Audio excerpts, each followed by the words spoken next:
Hello everyone, আমি অবন্তিকা। আমার নতুন একটি ব্লগে আপনাদের অনেক স্বাগত। আশা করি আপনারা সবাই খুব ভালো আছেন আর আমরাও খুব ভালো রয়েছি। And it was a most awaited trip and finally we are going to Kashmir. দিনটা ছিল মে মাসের 10 তারিখ। সকাল 8টার সময় হাওড়া থেকে পূর্বা এক্সপ্রেস ছেড়ে দেয় এবং আমরা দিল্লির উদ্দেশ্যে রওনা দিই। তারপর আমি কিছুক্ষণ ঘুমিয়ে গেছিলাম। ঘুম থেকে উঠে দেখি আমাদের ট্রেন তখন বারাণসী ঘাটের ওপর থেকে যাচ্ছে। কিছুক্ষণ পর আমাদের ডিনার চলে আসে। ওই যে আমি ওপরে বসে বসে খাচ্ছিলাম আর নিচে নামিনি। পর ঘুমিয়ে গিয়ে একদম সকাল 6টার সময় আমাদের ট্রেন দিল্লিতে পৌঁছে যায়। দিল্লি থেকে আমাদের ফ্লাইট ছিল শ্রীনগরের উদ্দেশ্যে, সেটা দুপুরে ছিল। তো তাই জন্যই আমরা এখন ওয়েটিং রুমে কিছুক্ষণ থাকবো। তো এখন আমরা দিল্লি স্টেশন থেকে বেরিয়ে দিল্লি এয়ারপোর্টের দিকে রওনা দিলাম।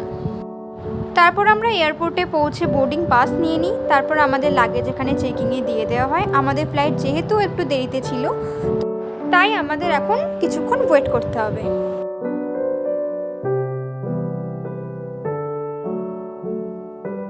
এরপর আমাদের বোর্ডিং স্টার্ট হয়ে যায়।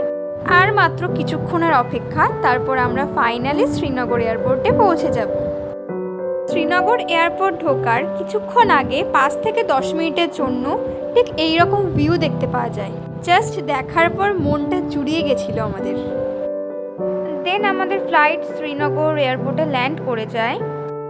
তারপর আমরা আমাদের লাগেজগুলো সব কালেক্ট করে নিচ্ছিলাম। তারপর আমাদের লাগেজ কালেক্ট করা হয়ে গেলে আমরা এয়ারপোর্ট থেকে বেরিয়ে আমাদের হোটেল থেকে গাড়ি পাঠানো হয়েছিল, সেই গাড়ির জন্যই আমরা ওয়েট করছিলাম। তারপর আমরা গাড়িতে উঠে যাই and finally welcome to Srinagar. তারপর হোটেলে ঢুকে এরকম সুন্দর গোলাপ গাছ দেখে আমাদের সবার মন জুড়িয়ে যায়। হোটেলে পৌঁছে কিছুক্ষণ রেস্ট নিয়ে ডাল লেকের উদ্দেশ্যে আমরা রওনা দেব শিকারা রাইডের জন্য। আমাদের কাশ্মীর বেড়ানো শুরু হয় জম্মু কাশ্মীরের গ্রীষ্মকালীন রাজধানী শ্রীনগর থেকে। ঝিলাম নদীর তীরে শ্রীনগর সত্যিই ভূস্বর্গের রানী, আর তার সৌন্দর্য আরও বাড়িয়ে তুলেছে এই ডাল লেক। আর কাশ্মীর এই নামটি সমস্ত ভ্রমণপ্রিয় মানুষদের মনকে নিমেষে নাড়িয়ে দেয়। যেদিকে তাকাবেন সেদিকেই সুন্দর। কাশ্মীর সত্যিই ভূস্বর্গ। আর ডাল লেকের এই পার্টটিকে সন্ধ্যের সময় গোল্ডেন লেকও বলা হয়। আর এটি দেখার পর আমাদের সবার চোখ জুড়িয়ে গেছিল। এই দিন আমরা খুব টায়ার্ড ছিলাম, তাই জন্য আমরা বেশি আর ঘুরিনি। সেই দিন হোটেলে গিয়ে আমরা তাড়াতাড়ি খেয়ে ঘুমিয়ে যাই। পরের দিন আমরা মর্নিং ওয়াক করতে বেরোই ডাল লেকের ধারে। এই যে বাবা এখানে এক্সারসাইজও করা স্টার্ট করে দিয়েছে। আর আজকে আমরা সাইট সিন করতে বেরোবো, কিছু ফেমাস গার্ডেন দেখবো। এই যে আমরা এখন শালিমার গার্ডেনে পৌঁছে গেছি। শালিমার গার্ডেনে পৌঁছে এখানে টিকিট কাটতে হবে। টিকিট প্রাইস ছিল বড়দের জন্য 24 টাকা আর ছোটদের জন্য 12 টাকা। টিকিট কেটে এখানে টিকিট জমা দিয়ে তারপর আমরা ভেতরে ঢুকলাম। মুঘল রাজত্বকালে শাহজাহান আর সম্রাট জাহাঙ্গীরের আমলে গড়ে ওঠে দুর্দান্ত সব উদ্যান। তার মধ্যে শ্রীনগরের সবথেকে বড় গার্ডেন হলো শালিমার বাগ।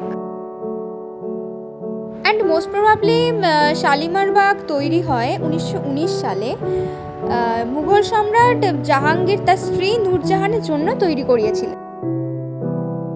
এবং এত সুন্দর ফুল দেখে আমাদের সবার মন জুড়িয়ে যাচ্ছিল।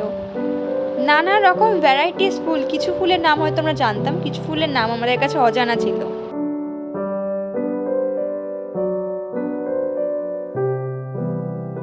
এরপর আমরা সবাই মিলে শালিমার গার্ডেনটিকে সুন্দরভাবে ঘুরে দেখছিলাম আর বাগানটির সৌন্দর্য অনুভব করছিলাম।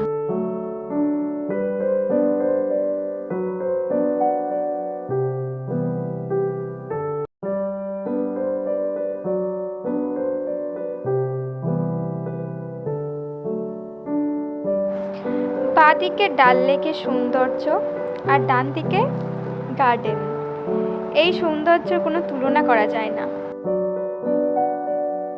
এরপর আমাদের নেক্সট ডেস্টিনেশন চশমেশাহী গার্ডেনে পৌঁছে যাই। মুঘল সম্রাট শাহজাহানের নির্দেশে 1932 সালে তৎকালীন গভর্নর আলী মর্দান খান তৈরি করেছিলেন এই চশমেশাহী গার্ডেন। আর হ্যাঁ, চশমেশাহী নামের পেছনেও কিন্তু একটি গল্প রয়েছে। এখানকার বিখ্যাত সন্ন্যাসিনী ছিলেন রূপা ভবানী। ওনাদের পারিবারিক নাম ছিল শাহী বি। তো এখানকার নামও ছিল এক সময়ে চশমে শাহী বি। এবং পরবর্তীকালে সেটি কালে কালে চেঞ্জ হয়ে নাম হয়েছে চশমে শাহি। তারপর আমরা একটু কাশ্মীরের ট্র্যাডিশনাল ড্রেস পরে একটু ছবি তুলে নিয়েছিলাম। আর এই চিনার গাছটিকে বলা হয় heritage tree of the Jammu Kashmir.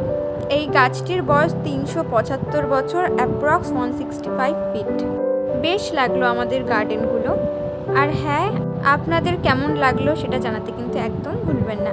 আজ আসি, আবার দেখা হবে আরেকটি নতুন ব্লগে।